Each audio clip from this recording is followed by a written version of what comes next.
masih bersama dengan kami dalam Berita Lampung. Untuk Anda yang baru saja bergabung, kami akan menyajikan kembali berita utama pada pagi hari ini.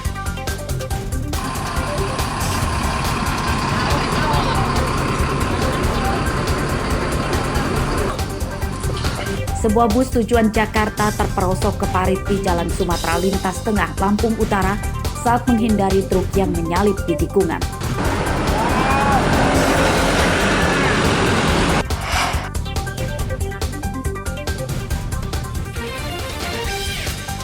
Ratusan hektar tanaman padi di Simpang Pematang Besuji terancam gagal panen akibat dilanda kekeringan.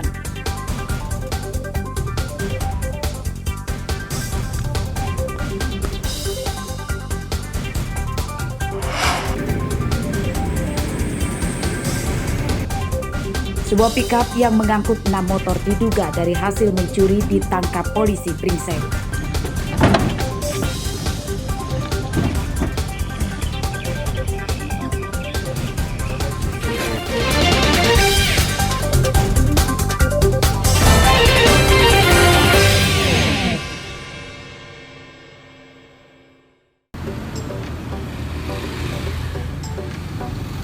Selalu ada momentum bahagia bagi setiap orang. Bagi para penjahit, Hari Kemerdekaan juga menjadi momen bahagia karena ikut ketiban rezeki besar. Kebahagiaan itu salah satunya dirasakan Maida Wati, penjahit di Desa Kurungan Jawa, Kecamatan Gedong Tataan, Kabupaten Pesawaran. Sejak 3 tahun lalu, ia mendapat rezeki tambahan dari pembuatan bendera. Ia menjahit lalu menjual bendera dan umbul-umbul buatannya bersama sang suami.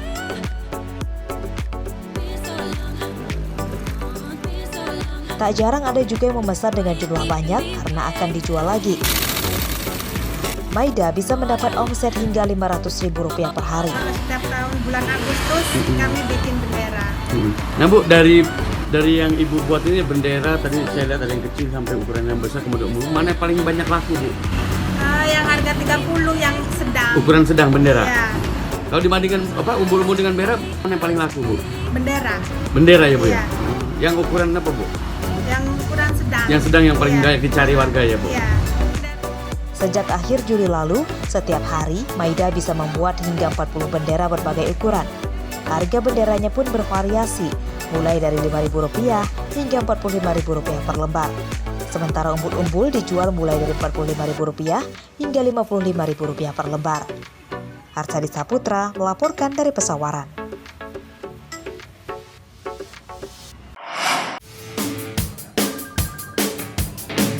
Mungkinkah mengurus berkas di kantor Badan Pertanahan Negara atau BPN hanya butuh 78 menit? Program itulah yang dijanjikan BPN Lampung Selatan dengan mengambil momentum perayaan Hari Kemerdekaan Republik Indonesia ke-78 tahun. Program dimulai pada Selasa kemarin hingga 31 Agustus 2023. Pengajuan permohonan bisa diproses apabila berkas pengajuan sudah lengkap dan harus diurus langsung oleh pemohon tanpa perantara. Program 78 menit selesai itu hanya untuk layanan peralihan hak, penghapusan hak tanggungan atau roya, peningkatan HGB ke hak milik dengan luas lahan maksimal 600 meter persegi, dan validasi bidang tanah. Kabupaten Lampung Selatan juga memberikan pelayanan kepada masyarakat yang biasanya itu pelayanannya itu sesuai dengan SOP 5 hari, kita jadikan 78 menit. Tujuannya untuk mempermudah masyarakat, memberikan akses kepada masyarakat dan memberikan motivasi kepada masyarakat bahwa mengurus sertifikat di Kantor Pertanahan Kabupaten Lampung Selatan itu tidak sesusah yang biasanya dipikirkan. Secara keseluruhan sangat baik karena pengurusan sangat cepat. Kemana sebelumnya pernah ngurus roya juga itu makan waktu sampai 1 minggu. Nah ini tadi itu hanya 35 menit kurang lebih. Karena ikutin one day service kalau nggak salah, ada program baru di memperingati HUT 78 tahun Indonesia Merdeka ini, dia 78 menit selesai gitu. Ternyata ini nggak nyampe 78 menit, hanya 35 menit sudah selesai. Warga berharap pelayanan di kantor BPN secara cepat itu tidak hanya dilakukan saat momentum HUT ke-78 RI saja, tapi juga dilakukan di hari-hari biasa. Jika bisa lebih cepat, kenapa harus diperlambat? Haris Susanto melaporkan dari Lampung Selatan.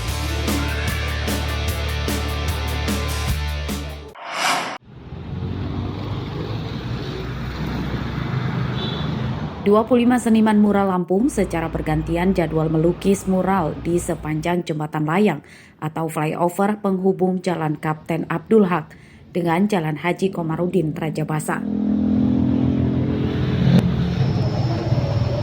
Jembatan Layang dipercantik dengan lukisan bertema pendidikan, sebab daerah ini dekat dengan perguruan tinggi, SD hingga SMA.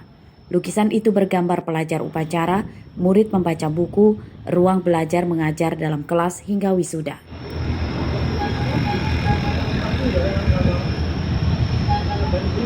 Pekerjaan mural ini sudah masuk 4 minggu.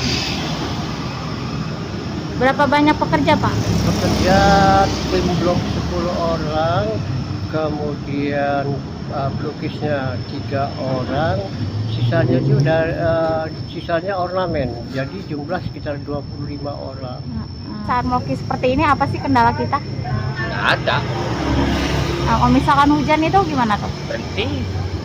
Oh, jadi kalau pas hujan nggak ada namanya langsung ini ya. Oh ya Bang, untuk peralatan sendiri nih dari kita sendiri atau memang dari dinas nih? Dari dinas. Dinas mana Bang yang siapin? PU.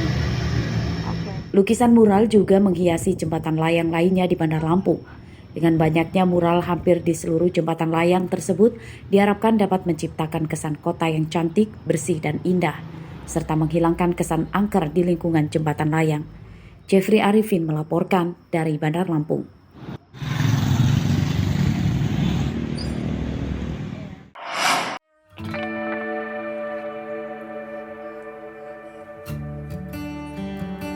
Banyak cara yang bisa dilakukan kaum milenial untuk melestarikan adat dan budaya Lampung. Salah satunya dengan mengenalkan kain tapis khas Lampung yang dikreasikan dalam beragam bentuk tas unik hingga pernak-pernik kerajinan tangan lainnya.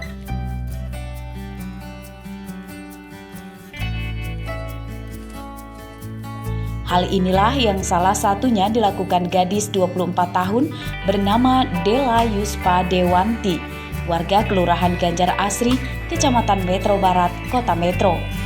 Dela kini mengembangkan bisnis kreasi kain tapis Lampung yang sudah ditekuni sejak 2019 lalu. Berbagai kreasi tas sudah dihasilkannya, seperti tas sekolah, tas kosmetik, dan lain-lain. Beragam motif tapis digunakannya, seperti motif gunung, bintang, pucuk rebung, tajuk ayun, dan lainnya. Dela kini sudah memiliki 3 pekerja yang memiliki keahlian masing-masing, seperti menyulam tapis dan membuat motif, serta menjahit. Hasil kreasi terobosannya itu bahkan sudah pernah dikirim hingga ke Korea Selatan. Meski demikian, usaha yang dirintisnya itu sempat tidak berjalan mulus, apalagi di masa pandemi. Namun berkat ketekunan dan keuletannya, belajar secara otodidak hingga pemasaran, ia kini sudah bisa memetik hasil manisnya. Kita jelas ini kan membantu melestarikan produk daerah sendiri, karena untuk kain tapis ini pada awalnya kan seringnya digunakan hanya di upacara-upacara adat, dia masih berupa selendang dan sarung gitu. Nah, kalau dia masih berupa selendang dan sarung kan hanya menjangkau kalangan-kalangan tertentu aja. Jadi gimana caranya kita berpikir, dibuat produk yang bisa dipakai masyarakat luas dan bisa dipakai sehari-hari. Makanya kita berpikir untuk menjadikan dalam bentuk tas.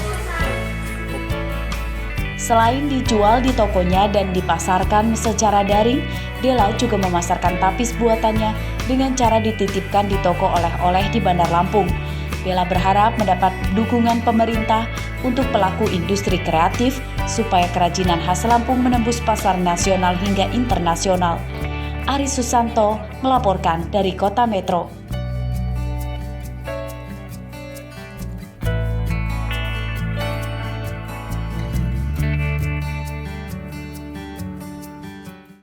Pemirsa, informasi tadi sekaligus menutup perjumpaan kita pada pagi hari ini. Saya Fikarana dan seluruh tim redaksi pamit undur diri. Selamat beraktivitas dan sampai jumpa.